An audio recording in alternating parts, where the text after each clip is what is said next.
सर्वपितृ अमावस्या की रोचक पौराणिक कथा। श्राद्ध पक्ष में सर्वपितृ अमावस्या का बहुत ही महत्व है। यह पितरों को विदा करने की अंतिम तिथि है।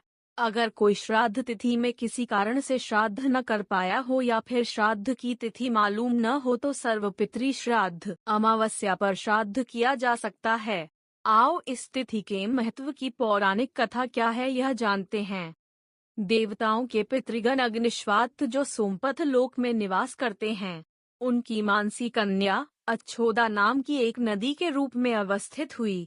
मत्स्य पुराण में अच्छोद सरोवर और अच्छोदा नदी का जिक्र मिलता है जो कि कश्मीर में स्थित है। एक बार अच्छोदा ने 1000 वर्ष तक तपस्या की जिससे प्रसन्न होकर देवताओं के पितृगण अग्निश्वात और बृहस्पति अपने अन्य पितृगण अमावसु के साथ अच्छोदा को वरदान देने के लिए आश्विन अमावस्या के दिन उपस्थित हुए। उन्होंने अक्षोदा से कहा कि हे पुत्री, हम सभी तुम्हारी तपस्या से अति प्रसन्न हैं, इसलिए जो चाहो वर मांग लो।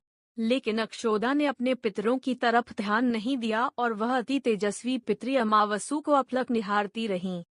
पितरों के बार बार कहने पर उसने कहा, हे भगवान, क्या आप मुझे सचमुच वरदान देना चाहते हैं? इस पर तेजस्वी पितृ अमावसु ने कहा, हे अक्षोदा, वरदान पर तुम्हारा अधिकार सिद्ध है, इसलिए निसंकोच कहो। अक्षोदा ने कहा, भगवान, यदि आप मुझे वरदान देना ही चाहते हैं तो मैं तत्क्षण आपके साथ रमन कर आनंद लेना चाहती हूँ। अक्षोदा के इस तरह कहे जाने पर सभी पितृ क्रोधित हो गए। उन्होंने अक्षोदा को श्राप दिया कि वह पितृलोक से पतित होकर पृथ्वी लोक पर जाएगी।